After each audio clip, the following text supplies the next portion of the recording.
I vores dokumentar har vi undersøgt problematikken, der er omkring, hvilke muligheder og udfordringer balletbørnene oplever, hvis de sorteres fra på Det Kongelige Teaters Balletskole og skal begynde på en helt almindelig folkeskole. Vi har snakket med en masse eksperter, der har relationer til balletverdenen, og på den måde er vi kommet frem til vores konklusion. Vi er ankommet til balletskolen, og vi er lige blevet vist herhen af Lea og Emma.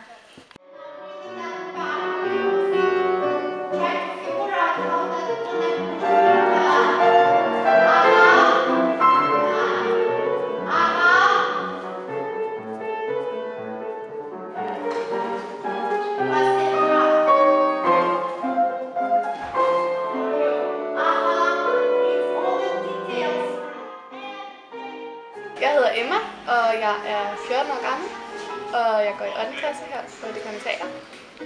Og jeg har gået her siden jeg var 7-8 år gammel, og jeg elsker dansballet. Valgte du selv at starte på balletskole, eller var det dine forældre, der valgte det for dig?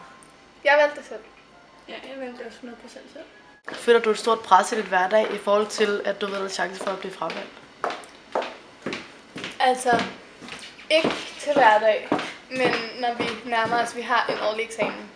Så hvert år, der sidder vi op i en sal, som I så ikke har set, men hvor at alle lærerne og Nikolaj Hyppe og alle sådan nogen sidder og kigger på, og skal så bedømme os bagefter, om vi er gode nok. Og hvis vi ikke er gode nok, så rører vi helt ud, og så skolen, så skal vi finde helt nyt sted at starte. Den Kongelige Teaters Balletskole blev stiftet i 1771. Siden da bliver der hvert år uddannet nye balletelever, aspiranter, på balletskolen, som tilslutter sig til Balletakademiet. Det koster 3 millioner kroner per balletelev, der bliver uddannet. Og at blive uddannet balletdanser kræver, at man har talent nok til at danse på Det Kongelige Teater. Derfor er det kun 1 ud af 8 balletelever, som klarer sig hele vejen til det sidste eksamen. Hvert år i maj måned bliver der så afholdt den årlige eksamen for alle børn fra 2. til 9. klasse, hvor børnene skal danse foran en forsamling af lærere, trænere, censorer og balletmester Nikolaj Hyppe. De skal gøre det uden hjælp fra deres balletlærer, og her bliver de så derefter vurderet, får en karakter, og hvis de ikke består, ryger de ud uden videre. Har I oplevet, at nogle af jeres gode venner røg ud af skolen? Ja. Altså, sidste år, det var jo vores første år herovre, os der kom fra Østerbro. Og vi var 5, der kom derfra, og nu er vi 2 tilbage. Hvordan vil I have det, hvis I blev smidt ud næste år? Altså, jeg vil være rigtig ked af, men jeg tror faktisk mest det er fordi, at jeg ikke vil kunne forestille mig en hverdag uden ballet. Jeg tror ikke, det er så meget det der med tabet af balletten. Jeg tror, det er det der med... Hvordan skal min hverdag nu se ud? Eller? Ja. Jeg har aldrig levet normalt, hvis man kan sige det sådan. Det har altid været sådan her. Så det vil bare være underligt at så sent at skulle ud i en ny skole. Og... Ja. Vi har også været snakke med Ruben Vendelbo, som går i 8. klasse på Saleskolen. Han blev smidt ud af balletskolen, da han var 12 år gammel. Hvilken alder var det, du blev fravalgt i? Det var jo lidt mindre end 3 år siden, så jeg har været 12 år. Hvordan følte du, da det var, du blev valgt fra? Altså, det var helt klart et chok, fordi det var, altså, teater er jo hele dit liv. Du kan jo ikke lave andet end det. Så da det ligesom bliver trukket væk fra en, så står man og siger, hvordan? Men det kan gå det over. Hvad synes du? Altså, er du glad for, at du kommer over i den her skoletur? Ja. Rigtig glad. Rigtig glad. Har du mere tid til dine venner nu, end du havde før? Ja, fordi før havde jeg 0 tid. Du har altså ingen tid overhovedet.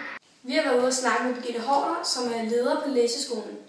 Vi har snakket med Celeste, som selv har valgt at forlade balletskolen, og vi har snakket med Ruben, som er blevet smidt ud af balletskolen.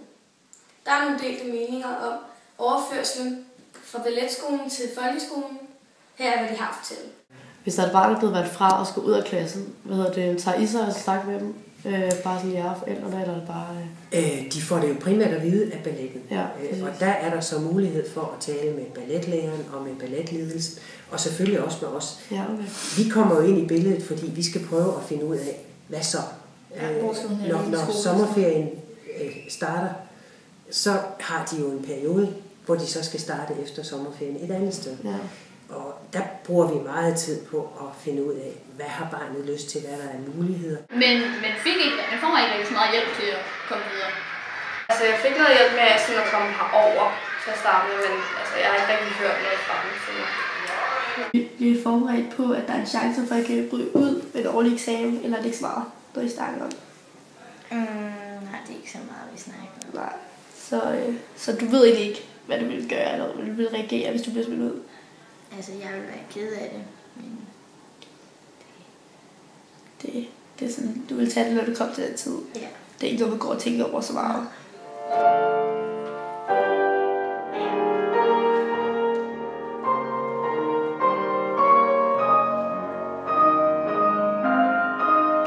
Vi har nu været ude og snakke med børnepsykologen Susanne Henri, og her er, hvad hun har haft at sige.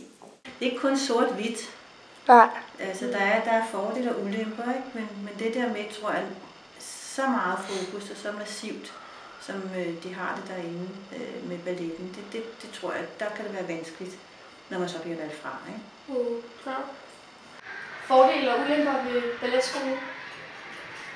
Altså, jeg tror, at den eneste fordel, jeg lige kan komme i tanke om, det er, at jeg helt klart har en meget højere selvdisciplin end de andre, i hvert fald drenge i min klasse. Og det er en helt anden, jeg har derindefra. Også, altså der var det jo, altså vi siger, at du skal gøre det her, og det kan godt være, at det går ondt, eller at det gider du ikke, men du gør det alligevel. Og det er jo, det ligger jo så bare i mig. Det er da meget. Hvad er så med ulemper? Det er jo, du kan ikke lave andet. Det er noget, altså det er hverdage, weekender, ferier, det hele. Altså hvor du bare danser? Ja. Hvad synes, balletskolen, hvad synes du om, hvis det bare du måske gerne vil, altså fodbold eller et eller andet? Det kunne jeg ikke. Altså må du det? Nej. Fodbold, det havde jeg sagt. Nej, det går ikke. Fordi så bruger min muskel på en forkert måde, og så kan jeg ødelægge mig selv. Men så hvis der var en anden sport, hvor du brugte måske på den rigtige måde, måtte du det? Det var der ikke. Nå, så du kun ballet? Ja. Altså fik du skader af ballet? Ja, det gør jeg. Det var også det, der gjorde, at jeg måtte gå ud. Jeg havde korte akillessener, og så prøvede de at nedbryde dem, for så at bygge dem op igen. Men det gjorde rigtig ondt at nedbryde dem. Og det gjorde, at jeg det sidste halve år af min tid derinde, at det jo ikke var ret meget, jeg kunne danse, fordi at jeg var jo smadret min fod. Ja. Begge fødder. Altså kan du stadig mærke det? Ja. Og du er stadig skadet? Ja. Og gjorde de det sådan med vilje for ligesom? Ja, det var, det var nok ikke med vilje, at det skulle gøre så ondt, som det gjorde. Nej. Men det var med vilje, at de ødelagde musik. Det var alt, hvad vi havde for denne her gang. På gensyn.